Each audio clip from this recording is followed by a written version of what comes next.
Hello, this is my presentation on will VR eventually become the standard way people interact with games.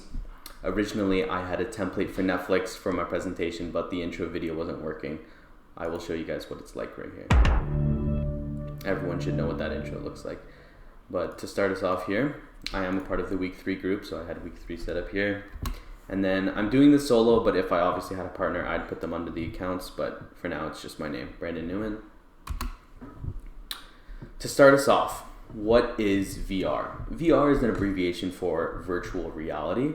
It is a technology that's based on creating an environment that you're not really at, being able to see what we want and how we want to see something. VR concepts started in 1838 with Sir Charles Wheatstone first describing stereopsis, and VR for gaming kind of started in the 1990s with Nintendo's Virtual Boy. So VR's future and what kind of stepping stones it's kind of taken.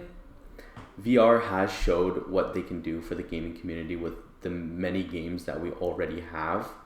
But with these games that we have, not really a lot of them are, let's say, AAA. Most of them are kind of very low-key indie games, but we've already seen what we can do.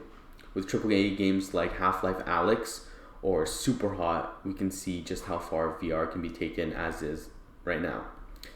But as VR is, we cannot match things like the top-end gaming consoles or PCs.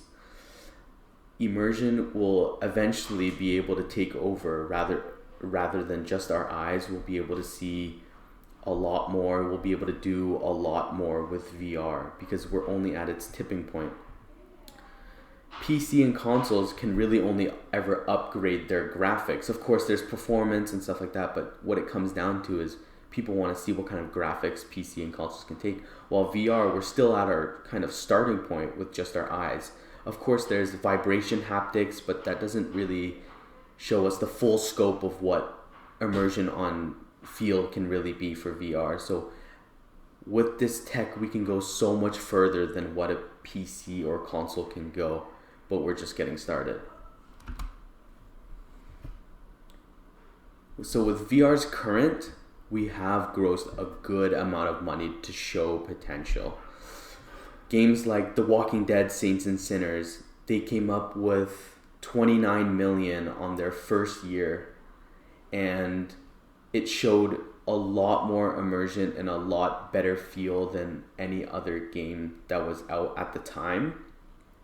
VR games were known for being choppy, low graphics, and stuff like that, but once Saints and Sinners came out, it gave everyone a whole new scope on what VR really is. The immersion was amazing, the graphics were amazing, and just the feel of the game was really good. And with something like the Quest 2, we were shown that VR can be an affordable console while giving us better immersion, getting a better system than older VR. It's kind of like the Valve Index or the Vive, which was around $1,000 to $1,500, while the Quest 2 only being $399 at its most expensive. And with the Quest 2, we even get better resolution, better hertz. We're getting essentially a whole better system, and they put the actual Oculus system into the headset so we can play mobily. We don't even need a computer to be able to run it. So to kind of give you a better understanding of why VR should become the new standard, or how it will eventually become the new standard, we can talk about a game called Zenith: The Last City. Zenith was a game released in January 27, 2022, so it is still fairly new, but it was VR's first kind of big MMORPG. It is obviously a VR exclusive, but with this game, there was so much hype around it, and on its release, it kind of still delivered that hype-worthy game. Being its first MMO, obviously it won't ever be the perfect game, but people saw it as a potential top game, and on its pre-order success, it beat games titled like Dying Light 2 and even Elden Ring, the most famous game in the world right now. With Zenith, we kind of were shown what the new generation of games can be for VR. We haven't really had a big MMO game like this for VR, other than maybe social games where it's essentially just a bunch of people in one lobby being able to talk or like just socially do something, like mini games, not really like a big game like as an MMO feel. Rather than meeting people through social games, obviously, like around a campfire or something like that. With Zenith, we were allowed to do dungeons together. We were allowed to get that feel for a very old genre and a very new system.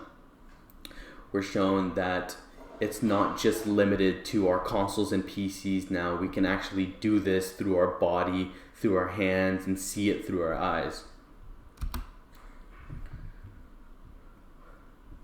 So with my final thoughts, with games progressing like Zenith, from let's say older games like Arizona Sunshine, but now getting Zenith, the games are progressing so much faster than the technology is.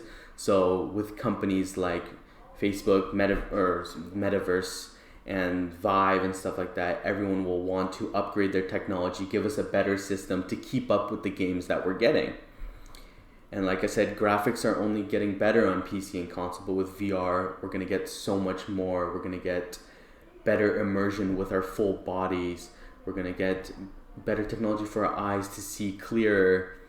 And VR has already such a big community that eventually one single uproar, one really good game, one really good system will definitely take over and just become the new standard for gaming.